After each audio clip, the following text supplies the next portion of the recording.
Hello बच्चों आज हम टॉपिक लेकर आए हैं electronic configuration of cations and anions. हमने पिछले वीडियो में पढ़ा था इलेक्ट्रॉनिक कॉन्फ़िगरेशन के बारे में, लेकिन वो हमने सिर्फ सिंपल एलिमेंट की थी। आज का टॉपिक है कटायंस और अनायन की कॉन्फ़िगरेशन क्या होगी। तो अपने कॉपी और पेन आप उठा लीजिए। कटायन का देखो मतलब क्या है, पॉजिटिव चार्ज स्पीशीज। ये याद रखना, कटायन का मतलब क्या है, पॉजिटिव चार्ज स्पीशीज, और अनायन का मतलब है नेगेटिव चार्ज स्पीशीज। अब बच्चों पॉजिटिव चार्ज कब बनेगा after loss of electron. After loss of electron after loss of electron जब कोई एलिमेंट या जब कोई एटम इलेक्ट्रॉन बाहर निकालेगी तो जो स्पीशीज बनेगी वो क्या कहलाएगी, कटायन, और चार्ज कौन सा आएगा, पॉजिटिव। एग्जाम्पल के लिए अगर मान लो मेरे पास सोडियम है, अगर इसने एक इलेक्ट्रॉन बाहर निकाल दिया तो कितना चार्ज आएगा, +1 का। जितने इलेक्ट्रॉन बाहर निकलेंगे उतना ही चार्ज आएगा। तो ये स्पीशीज क्या बन गई मेरे पास, कटायन। ठीक है। इसके अलावा अगर मैं बोलूं मेरे पास मैग्नीशियम है, मैग्नीशियम जब 2 इलेक्ट्रॉन बाहर निकालेगी तो कितना चार्ज आएगा, Mg+2 का। तो जितने इलेक्ट्रॉन बाहर निकलेंगे उतना ही चार्ज आएगा। और फिर से स्पीशीज मेरे पास क्या बन गई, कटायन। तो कटायन का मतलब याद रखो, पॉजिटिव चार्ज स्पीशीज। जितने इलेक्ट्रॉन बाहर निकलेंगे उतना चार्ज आएगा।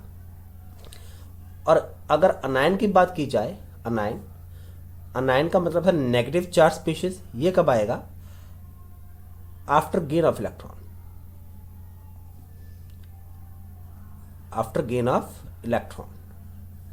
अब जैसे मान लो मैं बोल दूं मेरे पास फ्लोरीन है, जब भी अगर एक इलेक्ट्रॉन गेन कर ले तो क्या बन जाएगा, F-1। जितने इलेक्ट्रॉन गेन करेगा उतना ही चार्ज आएगा माइनस का। तो ये स्पीशीज पूरी की पूरी क्या बन गई मेरे पास, अनायन। ये स्पीशीज मेरे पास क्या बन गई, अनायन। और अगर मैं देख लूं, मान लो मेरे पास ऑक्सीजन हूं, अगर ऑक्सीजन 2 इलेक्ट्रॉन गेन करे, जितने इलेक्ट्रॉन गेन करेगा उतना माइनस का चार्ज आएगा, क्या बन जाएगा, O-2। तो ये भी स्पीशीज मेरे पास क्या बन गई, अनायन। आई होप अब आपको कटायन और अनायन का मतलब पता चल गया होगा। अब हमने इन्हीं की कॉन्फ़िगरेशन करनी है। तो देखो हम कर रहे हैं कॉन्फ़िगरेशन ऑफ कटायंस। अच्छा एक बात बेटा नोट कर लो आप कि कटायन जो होगा आफ्टर लॉस ऑफ इलेक्ट्रॉन बनेगा। तो कटायन की कॉन्फ़िगरेशन के लिए हमने क्या याद रखना है कि जो इलेक्ट्रॉन लूज होंगे वो आउटर मोस्ट इलेक्ट्रॉन लूज होंगे। जो इलेक्ट्रॉन बाहर निकलेंगे वो क्या होंगे, आउटर मोस्ट ऑफ इलेक्ट्रॉन। तो यहाँ पर क्या होगा, रिमूवल और loss of outermost electron. जो इलेक्ट्रॉन सबसे बाहर होंगे वही बाहर निकलेंगे पहले। जितना चार्ज होगा उतने ही इलेक्ट्रॉन बाहर निकलेंगे। एग्जाम्पल के लिए हम सोडियम से बात करते हैं। मान लीजिए मेरे पास 11वें नंबर पर एटॉमिक नंबर जिसका 11 वो है मेरे पास सोडियम, Na। इसकी कॉन्फ़िगरेशन क्या लिखते थे, 1s2 2s2 2p6 3s1। Atomic number 11, जितना एटॉमिक नंबर होगा टोटल इलेक्ट्रॉन उतने आएंगे, 2 2 4 4 6 10 10 और 11। यहाँ पर देखो 2s2 2p6 तक, यहाँ तक ये कंप्लीट मेरे पास क्या बन गया, मेरे पास नियॉन। टोटल 10 इलेक्ट्रॉन बन गए। और 10वें नंबर पर मेरे पास क्या है, नियॉन। ये जो मेरे पास 3s है ये बाहर वाला इलेक्ट्रॉन है। This is what, outer most electron. ये जो मेरे पास इलेक्ट्रॉन है, कौन सा इलेक्ट्रॉन है, आउटर मोस्ट इलेक्ट्रॉन, सबसे बाहर वाला इलेक्ट्रॉन, आउटर मोस्ट इलेक्ट्रॉन। अब अगर मान लो मैं बोल दूं कि मैंने Na+1 कर दिया तो कौन सा इलेक्ट्रॉन बाहर जाएगा, ये आउटर मोस्ट इलेक्ट्रॉन, ये बाहर जाएगा। और Na+1 की कॉन्फ़िगरेशन मेरे पास क्या बन जाएगी, मेरे पास सिर्फ नियॉन ही रह जाएगा। 3s 0 हो गया तो इसको काट ही देते हैं। तो आपने क्या याद रखना है, जितना चार्ज होगा उतने ही इलेक्ट्रॉन बाहर जाएंगे। और कौन से जाएंगे, आउटर मोस्ट, सबसे बाहर वाले। और नियॉन की कॉन्फ़िगरेशन किस तरह से थी मेरे पास, 1s2 2s2 2p6। मतलब क्या याद रखना, जो बाहर वाला इलेक्ट्रॉन होगा वही बाहर निकलेगा। एक और एग्जांपल एकदम कटायन की, मान लो मेरे पास एक और कटायन आ गया एल्युमिनियम। एल्यूमिनियम। एल्यूमिनियम के ना अलग अलग केस बन सकते हैं, अलग अलग केस बनाकर देखते हैं। एल्यूमिनियम का एटॉमिक नंबर कितना होता है 13। कॉन्फ़िगरेशन क्या लिखते हैं इसकी, नियॉन 3s2 3p1। अब अगर मान लो मैंने बोल दिया, मैंने लिख दिया Al+1, मान लो बोल दिया Al+1, तो जो सबसे बाहर वाला इलेक्ट्रॉन होगा वो बाहर जाएगा। सबसे बाहर कौन सा है 3p1, ये वाला आउटर मोस्ट है तो ये वाला बाहर जाएगा। तो क्या बनेगा मेरे पास नियॉन 3s2। ठीक है। अब अगर बाई चांस मैंने एक और बोल दिया Al+2 तो देखो अभी भी अब कौन सा बाहर आ गया मेरे पास 3s2 वाला। अब इलेक्ट्रॉन 3s2 में से जाएगा तो क्या बनेगा मेरे पास नियॉन 3s1। अब मैंने अगर Al+3 लिख दिया तो तीसरा इलेक्ट्रॉन कहाँ से जाएगा, क्या नियॉन से जाएगा, नहीं, ये तो अंदर वाला है। बाहर वाला कौन सा 3s1, तो कहाँ से जाएगा 3s1 से, और मेरे पास क्या बच जाएगा नियॉन। क्लियर है, नियॉन बोले तो मेरे पास क्या बन जाएगा 1s2 2s2 2p6।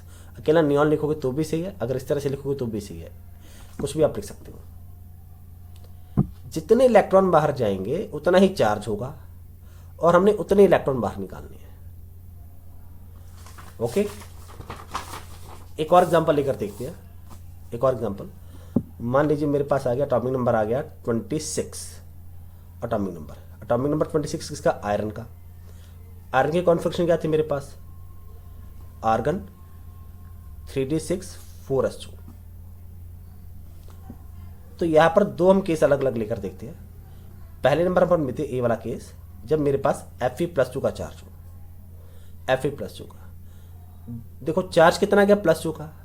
दो इलेक्ट्रॉन कौन से बाहर जाएंगे, सबसे बाहर वाले कौन से मेरे पास s वाले s2।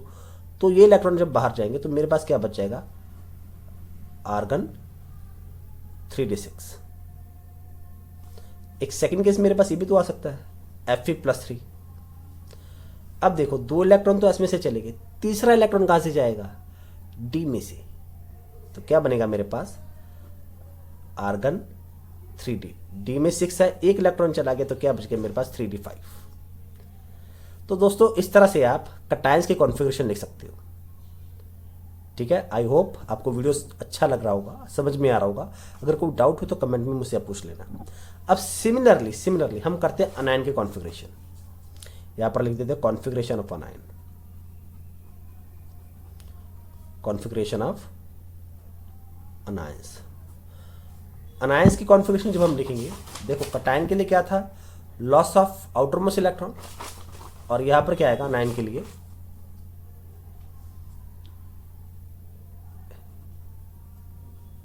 Gain of electron in outermost shell, in outermost shell. जो सबसे बाहर वाला शेल है उसमें इलेक्ट्रॉन ऐड हो जाएगा। ठीक है, एग्जांपल लेकर देखते हैं फ्लोरीन की। एटॉमिक नंबर कितना 9, क्या मेरे पास 1s2 2s2 2p5। अब अगर मैंने लिख दिया मेरे पास F-1 आ गया, जितना चार्ज आएगा उतने ही इलेक्ट्रॉन हमने ऐड करने हैं। चार्ज -1 का एक इलेक्ट्रॉन ऐड करेंगे, कहां पर ऐड करेंगे आउटर मोशन में, 2p वाले में 5 इलेक्ट्रॉन है, एक और आ जाएगा तो क्या बन जाएगा 2p6। तो क्या आएगा 1s2 2s2 2p6। क्लियर है, बस यही आपका काम है। एक और एग्जांपल लेकर देखते हैं। मान लीजिए मेरे पास आ गया सल्फर, आ गया सल्फर एटॉमिक नंबर 16, सल्फर आ गया 16वें नंबर पर सल्फर। इसके कॉन्फ़िगरेशन है मेरे पास नियॉन 3s2 3p4।